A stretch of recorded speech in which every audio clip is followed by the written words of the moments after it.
İlqay Culablı, Qara Xəncər. Proloq. Həqiqətən də Kür çayına nisbətən Araz çayı sakit, aramlı axan çay sayılır. Kür dəli Kür, Araz isə Xan Araz kimi mənalandırılır. 10-cu əsr ərəb səyyahı İbn Həqvəlin Araz barədə yazdıqları yada düşür.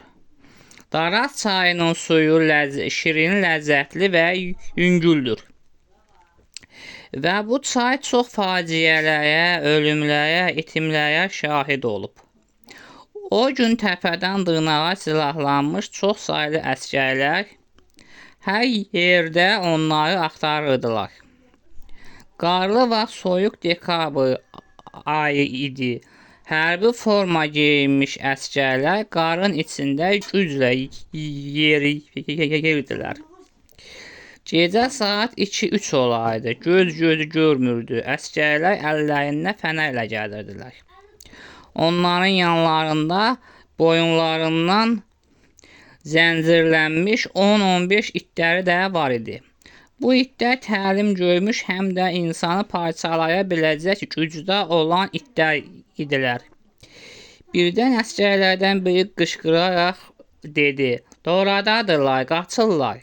Digər əsgərlər də bu əsgərin göstərdiyi yerə tərəf baxdılar. Həqiqətən də onlar dorada idilər, qaçırdılar. Əsgərlər onların qaçdıqları istiqamətə doğru getməyə başladılar. Onlara dayanın, qaçmayın deyə xəbərdarlıq etsələr də onlar məhəl qoymadan qaçdılar. Uşaq Qəzənfərin ocağında qışqırırdı. Yusif ilə Zinət isə onun arxasınca qaçırdılar. Əsgərlər onların arxasınca atəş açdılar. Amma güllələrdən heç biri onlara dəymədi. Yusif başa düşdü ki, onlarla döyüşməmək mümkün olmayacaq. Artıq yolun axırıdır. O Qəzənfərə səsləndi. "Dayan, Qəzənfər." Qəzənfər dayanıb ona tərəf dönərək cavab verdi. "Buyurun bəy, əmanət üstündədir." "Hə, bəy, üstümdədir." "Uşaq və ailə yadigarım sənə əmanət.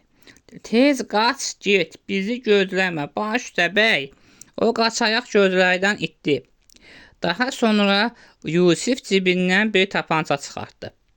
Zinətə dedi: "Sən bir yer tap, gizlən. Mən deyənə qədər də yerindən tərpənmə.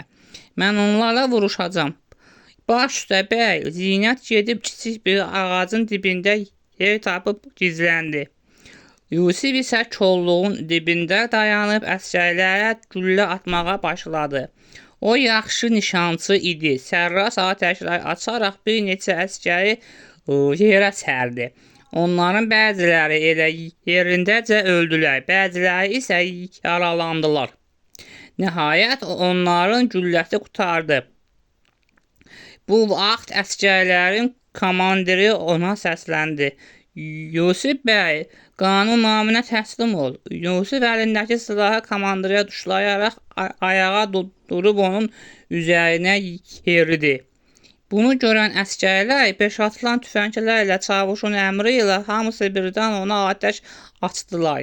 Zinət bunu görər-görməz özünü güllələrin qabağına ataraq Yusifi xilas etdi. Güllələrin hamısı Zinətə dəydi. Güllələrdən biri onun ürəyinə dəydi və o yerindəcə keçindi. Yusif isə əlindəki tapançanı çavuşa tuşladı. Çavuşun əmri ilə 5 atılanlardan güllələr atıldı. Yusifin də bədəni deşik-deşik olsa da o yıxılmadı. Əlindəki tapança ilə çavuşu nişan aldı. Məqsədi onu öldürmək deyildi, çünki güllələri qurtarmışdı. Məqsədi özünü öldürtmək idi. Yusifə görə ölmək təslim olmaqdan daha şərəfli bir işdir. Onun gülləsinin qurtardığın başa düşməyən çavuş üçüncü dəfə atəş əmri verdi. Bu dəfəki atəşlərdən də Yusif yıxılmadı və əlindəki silah yerə düşmədi. Bunu görən çavuş dalbadal bir neçə dəfə atəş əmri verdi. Nəhayət onun silahı əlindən düşdü və yerə yıxıldı. Bir neçə saniyə çabalayıb keçindi. Əsgərlər onun meyidindən də qorxurdular. Birdən ölməz durub bizi vurar deyə çəkinə-çəkinə meyidə baxdılar. Öldüyündən arxayın olduqdan sonra arvad ikisinin də meyitlərini tibbi ekspertdən keçirib dövlət tərəfindən gizli şəkildə dəfn etdilər.